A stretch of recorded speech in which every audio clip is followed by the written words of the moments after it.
You guys, it's Mary. And Anna. You like us a like, subscribe, share, and comment. Down below, you all, because today we are doing the last and final episode of the Harry and Meghan documentary. Yes. And I thought it was a very nice ending, quite honestly. I think so. But I was shocked. Mm-hmm. Well, I don't think I was shocked. I think we all kind of knew, or we knew that Tyler Perry was kind of involved in this thing somehow. Yeah, uh-huh. But I was shocked to know that he really had not met them or knew anything about them. He actually had reached out to Meghan first when she was going through her wedding, and she has seen what her dad was saying about her and stuff. He connected with it because he said when he first became famous, a lot of family members change, which I'm sure they do, and stuff. But so that's how he connected with her. And she said it wasn't until years later that she had called him when they were going through this whole thing, when they had security removed from them and stuff like that, that she connected with him. And he gave them a place to stay, and they were like, "We'll stay for a week." He said, "No, 6 weeks or whatever you guys need, as long as you want to." Yeah, so that was nice. So he provided. They actually went on these private planes to come from Canada to Los Angeles, and nobody knew their location for 6 weeks. I know, which I thought was so amazing. I know, to be able to just have peace for like a month and a half. Yeah, you know what I'm saying. So I just thought it was so cool, and apparently he ended up being the godfather to their daughter Lilibet. Yeah. So I thought it was so cool. He seemed quite happy to be there. Yeah, all in the suit. So I thought that was nice. Yeah, that was nice. But so they're now in the U.S. in Beverly Hills. Yeah, and she said when they moved from that house to the house that they are in now in Montecito, the one that's near Oprah. Yeah. They when they moved to their new house after they left Tyler Perry's house, she suffered a miscarriage. On the very first day. And I was just like, that's like, isn't that like bad luck? Like the first home you're in, that's your first memory. Yeah. But apparently Harry had witnessed it all, which I can only imagine how painful that could have been for him. Yeah, and miscarriages are actually painful because I went through one just before I had you. Yeah. And they can be very painful. It's things that women don't talk about. There are two things women don't talk about a lot: menopause and miscarriages. Also abortions. And those are and abortions. And those are very important conversations. Yeah, for sure. I think and we have to have, so I think sometimes we feel like we're ashamed or whatever we're going through. And we don't want to share that vulnerability to people. We think that maybe people just don't care. Yeah. And women, we're so used to kind of holding on to our stuff. It's like we're kind of built that way. Yeah. Because we're the nurturers. So it's like, how nurturing is it if we're here sharing our story and, like people feeling bad for us or something, So, but it's something that we have to do more of. Yeah, absolutely. But and then she wrote that really wonderful, like an op-ed in the New York Times. The losses we share. The losses we share. I thought that was very beautiful that she did that because it connects with other women. Yeah. And gives them that platform to say, something, this is something I can talk about, and this is good. Yeah. So they had the Oprah interview, but leading up to that, the palace, knowing that they're going to have this Oprah interview, all of a sudden launches an investigation that Meghan was bullying staff. Yeah. Which I just thought it was like they were trying to go ahead of them because I'm sure they knew. Because they've done all their dirt. Yeah, and now they're like, oh my god, what are they doing? She's going to say everything that we did, which, just like what Tyler Perry said, I don't think she said everything. Yeah, but she's such a classy woman. I mean, she wasn't going to say everything because, I could really drag your family. Because at the end of the day, it's still part of her family now. Because she's married to Harry. She's married to Harry. Those kids are forever tied to this family. I mean, they might be estranged right now, but I'm sure she's hoping that one day there will be peace. Yeah. You know what I'm saying? So you don't want to completely annihilate them. But I do personally think that with this whole documentary coming out, William has probably punched a hole in one of the royal walls. That's what I think. Because I even saw a clip of the UK media were asking him a question. Is the British family is the royal family a racist family? And he was like, no, definitely not. definitely. Which I don't agree, and I feel like Yeah. I feel like some people in Britain kind of already know that there is underlying racism, just like Yeah, how there's like underlining institutional racism. Yeah. Yeah, just like how there's underlining racism in America as well. Yeah. I don't think that stuff just goes away overnight. Yeah. You know what I'm saying? And the fact that you guys have, like, and the fact that, I mean, we touched on this, the fact that you guys have, like, was it 2.5 billion people of color in the Commonwealth, but you couldn't even hold it down for a person who is half black. Yeah. It just shows you couldn't hold it down, but you were able to put out really. a statement for William in an hour. Yeah. I feel like that shows all your racism right there. Yeah. I mean, honestly. And then the Yeah. fact that you guys put out the picture of a monkey talking about the royal baby that's left when the baby looks white. Yeah. Yeah. Child, So, that was a mess. So yeah. I mean, I feel like you So guys can act. I mean, I feel like, I mean, even Harry said it. Sometimes they say that people think sometimes in Britain or whatever that if you don't say the N word that it's not racism. But I mean, it's still racism. But there's There's other so many ways to be of- racist. show. Yeah, there's so many different ways to show. And I'm actually going to do a story right after this that, you know, yeah, that has not really been in our media. Yeah. But yeah, it's relevant to all of this. Right. But in the Oprah interview, I think the big takeaway for me was the fact that she wanted to kill herself. Yeah. And that was very sad just to feel like this is all going to go away if I'm not breathing.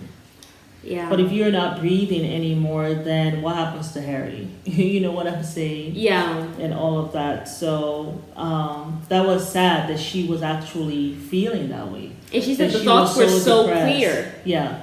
And also because when you have that isolation, which is what they did that to Yeah. her, they did that to Diana. Diana, I remember she had thrown herself down the steps.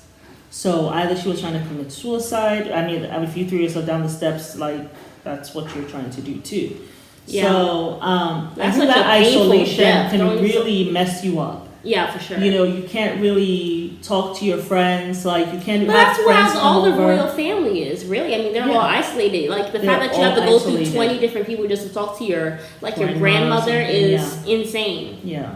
So, I mean, it's, you know, we see the royal family. Oh, yeah, the royal family. But I could not live like that because I crave autonomy. Yeah. Like, I cannot. I mean, it will drive me insane. Yeah. You know, to go see my mental health, my psychiatrist. I got to go with the psychiatrist you choose. Like, all of that stuff. That will drive me nuts. Yeah. Even now with health insurance, I always go to the PPO so I can choose whatever doctor that I want. Yeah. You know, and they don't, someone else, the healthcare system, the health insurance that I have doesn't choose a doctor for me. Right. You know, I want to be able to, if I want to go see a cardiologist today, I can. I don't have to go through my primary care doctor. Even something as small as that. Yeah. You know, I need autonomy. So Yeah. in this system will not work at all for me. I mean, to You me, know. the whole thing just seems a bit archaic, if I'm being honest. Yeah. I mean, it is to a point, I really think. But, and it is. I mean, this monarchy has been there for what, over 1,000 years? Or Yeah. almost 1,000 years. Yeah, it is really archaic. So anyway, so that was the one thing of the Oprah interview. The other thing was about the baby. How dark is the baby going to be? I think we touched on this in the last one when Whoopi was talking about how they're going to have a baby that comes out looking like her. Like Y'all Whoopi. need to, I feel like people, black, The baby not going to look like you, Whoopi. Okay? It will not. The baby is 3/4 white. It's not going to look like you. It will never come out looking like you, Whoopi. It's so sometimes silly. with black people, I just feel like, I know black people, I feel like black men started this for sure. That, absolutely. you know, they say biracial people, they're black. Yeah. You know what I'm saying? No, they're biracial. They're biracial. I feel like it's not right for you to say that they're all black. No. Which is not true. Yes, I know No. I guess maybe white people would not consider them white because they have color in them. They don't. And well, because they're going by what the slave masters said. Yeah. Which is if you have a drop of black in you, you're black. And Right. that's why the biracial friends that I have, they have like a physical reaction to that, to someone saying that they're black. Because they don't consider themselves black. Yeah. They don't. They can say, you know, we're people of color. Yeah. But they do not, just like what Meghan says, She I'm a never woman of calls color. herself a black She never woman. She says says, I'm a I'm a black woman woman. of color. She says I am a woman of color. Yes. Okay, and even when she says, this is the first time I'm getting a treatment as a black woman. Yes. Because all this time, really, I have been biracial. Yeah, and when I'm in America, biracials don't get that, black woman treatment, whatever that is, because I gotta ask myself. Well, we're gonna touch on this. Let's finish with Meghan and Harry. Yeah, and then we will. Because there's a subscriber, Candy. Hey, girl, we're gonna talk about this in the end. Question you asked, the question that you had asked. So we'll definitely touch on that. But I just thought it was. So those are the two things from the Oprah interview, and it really was like a bomb went off. I'm sure it's something that they did not want to come out, and I really think it was either Charles or William. Absolutely. Because Harry already he said that it will really mess up their career, whoever it was. So it wasn't the Queen, it wasn't the grandpa. So who else is it going to be? I think it was William or Charles. And the reason also why I say that, when they came for the funeral, Harry said, at the funeral, I did not want to talk about the interview and what had transpired. Yeah. But he said that, of course, his father and his brother wanted to clear up the misinterpretation. So right there, the misinterpretation of what? Oh, you misinterpreted what we were trying to say. We're not saying that, we're not trying to be racist when we ask how dark is the baby going to be. It was just little conversation we were having, just kind of like a jokey joke. But you were yelling it at me, though, I'm sure. And so Harry was like, once again, they took no accountability. And I have to kind of live with that. And he's like, well, Meghan and I have moved on from that, so we're not dealing with that anymore. What was said was said. It was inappropriate. It was rude. It was racist. It showed your own racism or your own bias. Yeah. Because I don't know why you're, concerned. Or maybe they say, oh, we're just curious. That could be another reason why they will say, I wonder how dark the baby is going to be. I mean, you could have said, I wonder how white the baby's going to be, seeing that she's half white. I mean, they could have. I mean, that's really what you. But they were more concerned about how black the child would look. Yeah. Which me personally, I just feel like it's common sense. Like, even with Whoopi saying that on national TV, I just felt like she just sounded dumb. Yeah. She looked ignorant. Quite ignorant. Yeah. Because that's a full white man, and then she's half white. Like the guy in the car who was like, "Oh yes, we did it. We did what? He is like 1/4 black. He's 3/4 white. He changed the game. We done? Like Archie has changed what game? And the other thing I think we talked about. Sometimes it's so interesting how excited we get.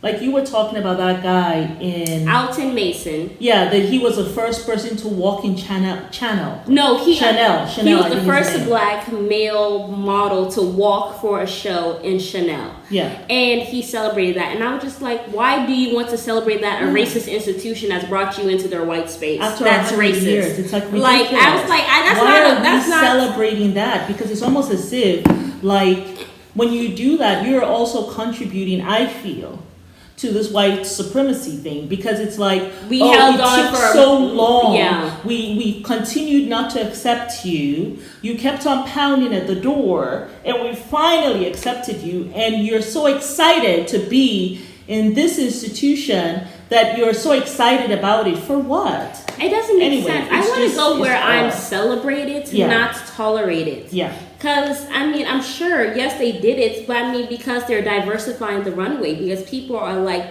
everybody is not a size 2 super tall and white. Yeah. Like, I feel like society has been like, we need clothes for other people. Like, nobody's needing clothes for the general public. Yeah. That's the only reason why they did it. It wasn't because, you guys fought the system and yes, I'm here in an institution that doesn't want me. But I think it's dumb to celebrate victories like that. Yeah. Is that even a victory? Like, for real? Yeah. Anyway. People of color, we have a buying power. We're the ones who are buying a lot of these fashion. We're the ones who do you hear talking about the Gucci's and the Chanel and all this stuff? It's really rappers. It's really black artists. I got my Gucci and this and that. Like, you just I put my girl in the Benz and my Birkin bags. Okay. Do you know that these last names are people's, like, it's someone's last name? Yeah. You know what I'm saying? And so you're praising that family that has been, that institution that has been racist for quite a while. Yeah. And now you're so excited that you're able to get this. And where are these items made? They only have the name. All of them are made either in India or China or Taiwan, some other place. Yeah. And then they just put their name on it. Yeah. It's made the same place probably that Walmart makes their clothing. However, if you put the name Gucci on it, it's the name that you're paying for. And Gucci has shown themselves to be racist. Like, how many times have they put noose necklaces on their models down the runway? And I mean, then you have a whole rapper named Gucci Man. Like you named your brand, like your rap name, after a racist brand. Because how stupid is that? Yeah. 'Cause I know your mama ain't named you Gucci. No. So it's all of those kinds of things. Anyhow, moving right along. But she finally won her case, which was awesome. Yes. Very excited about that. 2 kids later. Yeah, 2 kids later, a marriage later, lost 1 child. She finally won this case, which I thought was great. Because like Harry said, if we, with all our resources, cannot fight the media, who else is going to be able to? Yeah. So I'm happy that they stayed the course. She was able to have her niece back in her life, which I thought was great. Yeah, I'm glad they finally reconnected. Yeah, because really it's because of the palace, the family. Yeah, well, and also the niece was not able to come for the wedding, which I would have put my foot down about that. But maybe they were feeling it's too early. Let me not start putting my foot down about stuff, because she was trying so hard to fit in, to do what they told her to do. Yeah. Not to create any waves, like, what did she say? Turtling in herself. Yeah. And all of that stuff. It still wasn't enough. It never worked, because at the end of the day, they did not want your drop of black. Yeah, no. In their family. Yeah. I mean, that's really what it is. But I thought to note that Harry said he outgrew his environment. Yeah. Yeah. I mean, it was just time. Sometimes you do that. You outgrow your environment, you outgrow, friends, family members. You do. And I feel like also it probably was a shock to him to kind of realize. I feel like everything kind of happened full circle for Harry. Yeah. I mean, your mom died, some of that. I feel like he probably always had suspicion that it was the media. Yeah. But I don't think he realized how bad it could be. Yeah. You know what I'm saying? And I just feel like when he realized that this is what this is actually thinking about. Suicide. And then he realized this is the institution he's grown up with. Like, this is all he's ever known. Yeah. And then when you realize that really all that you've ever known is a little bit of a lie. I feel like all that's shocking. And you kind of end up outgrowing it. I'm sure he misses his friends, some of that, like he said he does. Yeah. But he lost some friends, he said too. Yeah, but I'm sure, he wouldn't have had it any other way. No, I don't think so. Yeah. I mean, he, like you said, he is his mother's son. I don't. So. I mean, William is his daddy's son. That is very clear. That's what it is. So, I mean, it is what it is. And I love the way she ended it when she said, this love, she was a fighter, and love wins. Yeah, she said this love is forever, which I thought was so amazing. Yeah. I'm so happy for them. I really loved the whole documentary. It really gave us insight to what was going on and stuff like that. Yeah. Because I feel like, we really hadn't heard her side and what was going on and stuff. But it just, when you looked at it, it just looked very messy. And just just from the facts and what we've seen, like in the media, and from this show, and then just from the UK and stuff like that. Yeah. They really just have not been welcoming to her. So, I'm happy she said her piece. And the other thing I liked too was, it was almost as if Diana was giving a nod beyond the grave to him, because Valentine's Day, when they announced their pregnancy with Lily, was on Valentine's Day, and he did not know that his mother had done it on Valentine's Day in 1984 when she was pregnant with him. Yeah. So I think the mom would have been very proud of Harry. Her saying, I'm with you guys, Yeah. So, I think the mom would have been very proud of all the decisions he's made, honestly. So. And I think she would have been right there with him and everything. Yeah. And I think it's amazing that he found somebody who reminded him so much of his mother. Yeah. So, I think that's a blessing. So I think it was for 20 minutes. Yes, y'all. But it's Mary. And Anna. You better press a like, subscribe, comment, and share. Yes. I think you said that right. No? Bye. Bye.